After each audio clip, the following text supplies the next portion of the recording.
Yo tout le monde, c'est Tanner. Aujourd'hui on se retrouve sur une nouvelle vidéo comment régler son Z offset avec sa Bell Touch 3.1 et une Ender 3 V1, donc très important avec du coup cet écran là et puis un Bell Touch qui sera bien sûr dans le lien dans la description.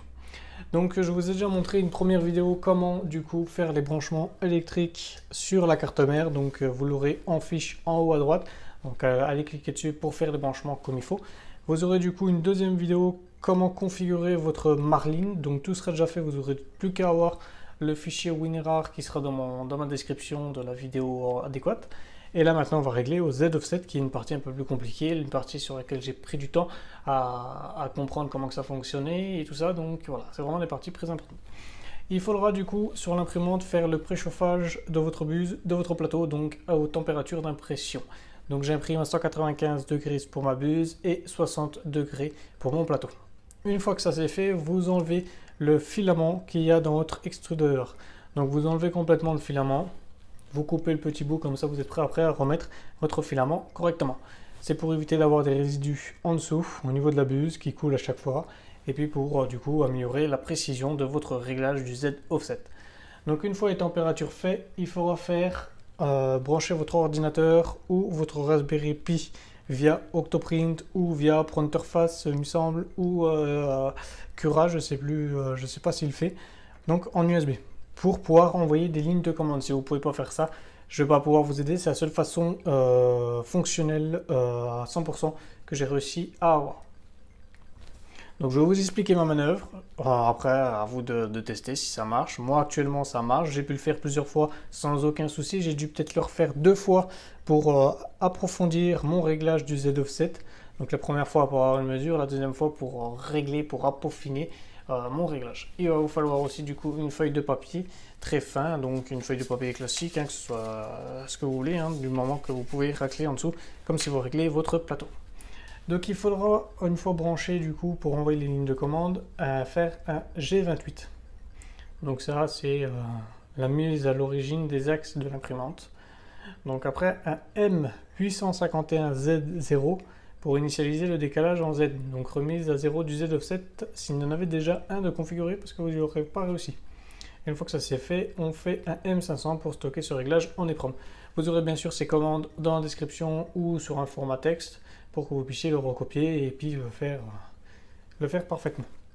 Donc, une fois que ça c'est fait, il faut faire un G28Z, donc mettre à l'origine l'axe Z. Vous aurez bien sûr tout ça dans la description, donc recopier les commandes dans la description.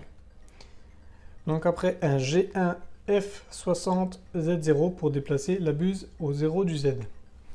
Ensuite, très important, du coup le M211S0 pour désactiver le contacteur de fin de course pour pouvoir du coup aller avec son Z dans le négatif.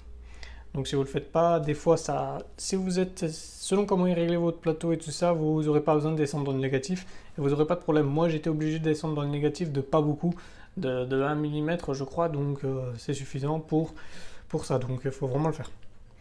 Donc voilà, une fois que ça c'est fait, vous prenez votre imprimante, vous retournez sur votre imprimante, vous faites un mouvement déplacer l'axe Z. Donc vous descendez bien en 0,1 pour éviter que ça fasse un trop gros contact avec ça et puis de risquer de casser votre buse, de casser votre plateau et tout ça, d'endommager. Donc faites-le en 0,1, vous descendez gentiment.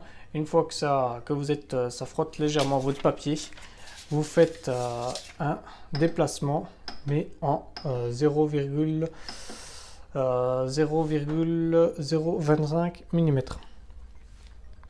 Donc pour approfondir du coup votre réglage. Une fois que ça c'est fait, vous faites un petit calcul, donc du coup vous mettez M851 plus le résultat que vous aurez dans votre déplacement du Z qu'il faudra alors noter.